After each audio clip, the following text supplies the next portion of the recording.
Olá, amigos e amigas, estamos começando o programa Bate-Papo Smart, uma conversa leve, descontraída, com pessoas que realmente fazem a diferença. No primeiro programa, nós temos a honra de receber a desembargadora Deise Andrade Pereira, desembargadora do Tribunal de Justiça de Pernambuco e também coordenadora da mulher da nossa Corte de Justiça. Desembargadora Deise, bem-vinda. Oh, muito obrigada, Luiz Carlos, pelo convite. Parabéns à SMAP pela iniciativa desse programa, para conversar um pouco sobre o que fazemos no Poder Judiciário. Então, desembargadora Deise, uma primeira pergunta que eu gostaria de fazer para a senhora: como é o sistema, como é que se estrutura, como é que se apresenta o sistema de justiça, especificamente nas varas de violência doméstica e familiar contra a mulher? Como é que é a nossa estrutura aqui em Pernambuco e frente aos outros tribunais? Eu diria que em Pernambuco, a gente não pode dizer que a gente está 100%, né? Mas a gente está num patamar bem ideal de proteção à mulher, porque nós temos aqui no estado de Pernambuco 10 varas especializadas. Dessas 10 varas, 8 estão situadas entre Recife e região metropolitana, uma situada na região do Agreste, que é em Caruaru, e uma outra lá na região do São Francisco, que é em Petrolina. Com isso, a gente consegue contemplar, como eu disse no início, Recife com 3 varas especializadas, Camaragibe, Olinda, Jaboatão, Igaraçu,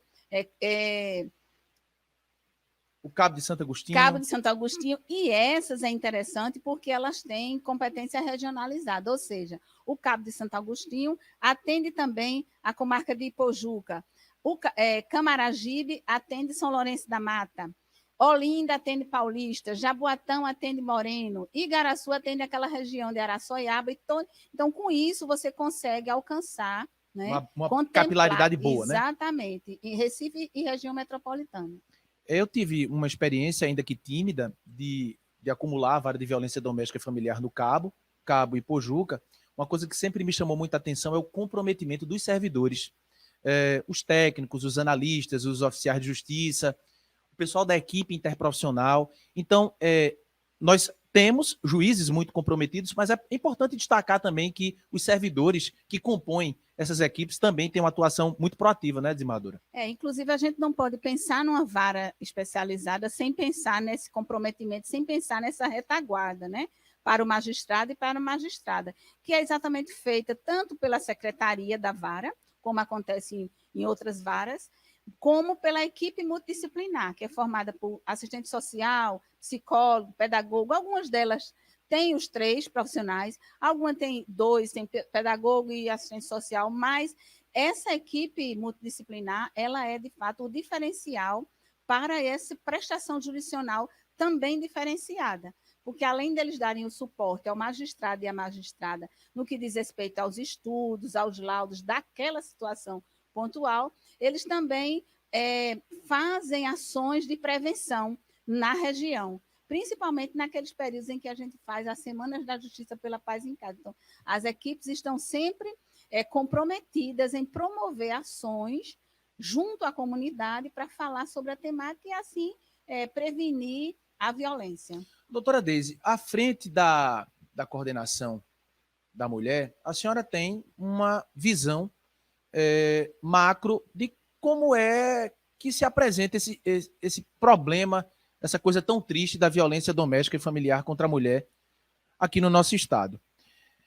Qual a impressão que a senhora tem? Assim, nós estamos saindo da fase mais aguda da pandemia, se Deus quiser e Ele quer, a gente vai sair de pandemia e vir endemia, as coisas estão melhorando, os índices estão melhorando, mas nas fases mais tensas e agudas da crise sanitária, o que é que a senhora percebeu em termos de violência doméstica e familiar contra a mulher? Houve um aumento? Como é que foi a resposta da Polícia Judiciária, do Ministério Público e do Poder Judiciário? Esse aumento ele foi percebido, né, em todo o país. E foi esse aumento que fez com que o Poder Judiciário de Pernambuco tomasse algumas atitudes, promovesse algumas ações, criasse algumas ferramentas com o fim de auxiliar e identificar como estava efetivamente esse aumento ou não. Porque Se de um lado a gente tinha a notícia de que houve um aumento dessa violência, né? Porque as mulheres estavam nas suas residências, os companheiros, algumas até que já tinham medida protetiva, por exemplo, estavam na companhia dessas pessoas, desses agressores, e quando não, o próprio ambiente de estresse familiar é desencadeado por outros fatores, como desemprego, até mesmo a bebida, O o aumento álcool, do álcool, né? o aumento do álcool, né? Isso fez com que realmente houvesse esse aumento da violência. Mas eu gosto de destacar que não só por isso, porque a gente precisa entender que a violência contra a mulher, ela é decorrente dessa masculinidade mal trabalhada do homem.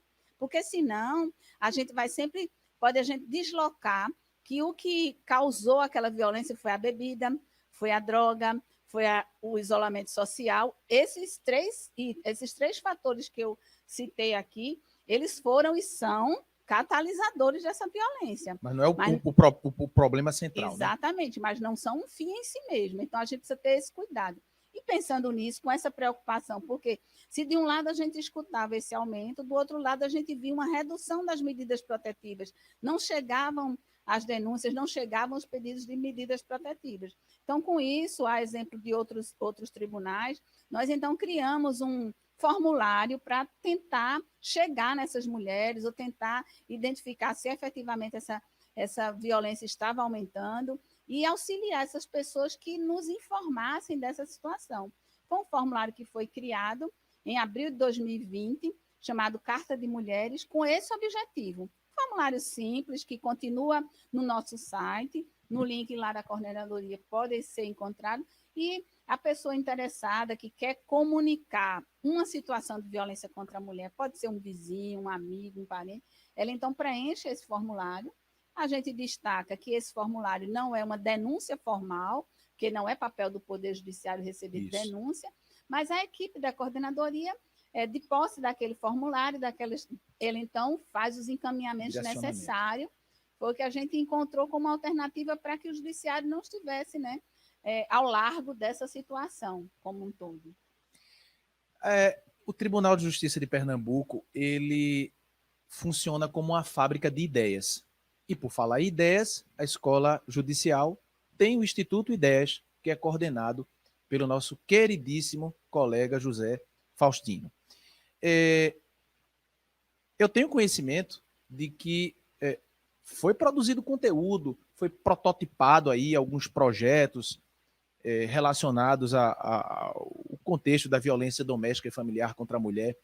Quais são as ferramentas? Eu acho que isso é muito bacana a gente esclarecer para o pessoal que nos assiste agora, o pessoal do público interno, da nossa casa e o pessoal de fora, que tem interesse no tema. O que é que a gente tem de novidade, o que é que a gente tem de ferramenta nesse assunto de proteção da mulher que é vítima de violência doméstica e familiar? Foi bom você tocar nesse assunto, porque, de fato, esse conjunto de ideias que são construídos, né, no Instituto Ideias, como você colocou, o último que nós tivemos, foi tratado o aspecto da Agenda 2030, que eram os Objetivos de Desenvolvimento Sustentável. Então, o slogan do CRIEMGEM é: qual é o seu objetivo? Então, foram divididos em vários, pegou-se os objetivos que tem lá da Agenda 2030, e um deles foi o ODS 5, que trabalha a questão da violência, a questão da equidade de gênero, e teve uma participação bem acentuada de juízes e juízas de vara de violência, servidores e servidores também que atuam em vara de violência, para tentar produzir alguma ferramenta, né? Algo que você pudesse dar uma resposta de uma forma assim mais criativa possível. E duas, pelo menos, específicas desse, que foi do ODS 5, foram criadas, foi criada uma ferramenta, que foi inclusive a equipe vencedora, que foi a ADA, que é uma assistente virtual, que ela vai auxiliar as mulheres servidoras, foi uma ferramenta criada para o público interno, mais voltada também para o público interno, e vai auxiliar nos caminhos da denúncia, no combate à própria violência, no combate ao assédio. Então, seria uma assistente virtual que iria dar todo esse apoio. A outra equipe que teve um trabalho parecido também, só que um aplicativo, né? também foi nessa linha, um aplicativo que pudesse auxiliar no que diz respeito ao cumprimento da Resolução 255 do CNJ, que trata do incentivo à participação feminina no âmbito do Poder Judiciário. Sobre esse assunto, a Corte de Pernambuco tem uma distribuição bem desigual, né? Nós temos 52 desembargadores e 51 homens. Eu sempre converso, desembargadora Deise, que esse equilíbrio ele virá com o tempo, né?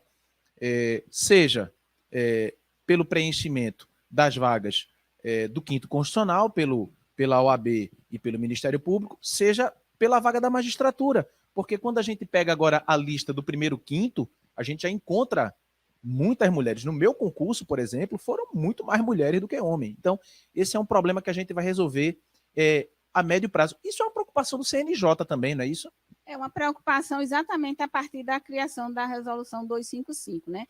Eu lembro bem que quando ela entrou em vigor, nós começamos a construir no Poder Judiciário de Pernambuco ações e atividades que pudessem proporcionar a visibilidade das servidoras e das magistradas. Por quê? Porque eu sempre entendi que o que o público precisa enxergar, tanto o público interno quanto o público externo, é quão capazes existem mulheres dentro do Poder Judiciário. Mulheres ocupando cargos de gestão, mulheres ocupando cargos de liderança e que cumprem um papel diferenciado nos setores onde elas estão. Então, começamos a fazer. O primeiro evento que nós fizemos foi um seminário chamado Por Elas e Para Elas, e que nós começamos a dar essa visibilidade. Na sequência, foram realizados pela Coordenadoria da Mulher, junto com a Escola da Magistratura, os webinários de participação feminina. Então, nesses eram mulheres que estavam palestrando para todas as pessoas, só que eram mulheres que ocupavam cargos de gestão no Poder Judiciário de Pernambuco, como, por exemplo, diretoria de fórum, que foi a doutora Paula, Secretaria Executiva da SMAP, com Isabela, a Coplan, com Lívia, a Diretoria de Tecnologia, com Juliana Neiva, a Diretoria de Saúde, com a doutora Dalva, enfim, nós fizemos, doutora Márcia, que era a diretora-geral na época, então nós começamos fazendo esse webinário e demos continuidade a ele. Estávamos com um marcado para agora, nesse mês, mas então nós adiamos para o mês seguinte, por conta de todas as atividades do mês de março, que já são realizadas pela coordenadoria e que tem uma intensidade por conta exatamente da Semana da Justiça pela Paz em Casa. Bom, desembargadora, eu gostaria de agradecer a participação da senhora. É sempre muito bom ouvi-la. Eu tenho um carinho muito grande pela senhora. Já foi muito difícil assim o trato de um juiz de primeiro grau com uma desembargadora, com um desembargador, mas a senhora dá essa abertura, essa tranquilidade, esse respeito. E a gente agradece muito a participação da senhora. E eu queria que a senhora desse algumas palavras finais, sobretudo assim, dessa proposta agora da escola judicial de trazer essas entrevistas, esses temas, o tema da violência doméstica familiar contra a mulher, o tema da gestão de processos, o tema da aplicação da pena, dos superendividados, do idoso, temas que eu acho que são importantes a gente estar discutindo com o público interno, mas também com o público externo. Eu queria ouvir a senhora, que a senhora é a entrevistada do nosso primeiro programa. A minha palavra é de agradecimento, né? E parabéns mais uma vez pela iniciativa da Escola da Magistratura, se utilizando das ferramentas da tecnologia, ferramentas modernas, para levar tanto à população como ao público interno essas informações todas importantes do Poder Judiciário. E você que nos assiste, nós convidamos para que você acompanhe os programas da Escola Judicial, acompanhe as redes sociais do Tribunal de Justiça, da SMAP, que você vai ficar muito informado sobre tudo que está acontecendo, sobre tudo que estamos avançando nesse sentido. Então é isso, pessoal. Nós agradecemos aí a sua audiência. Forte abraço e até o próximo programa. Tudo de bom.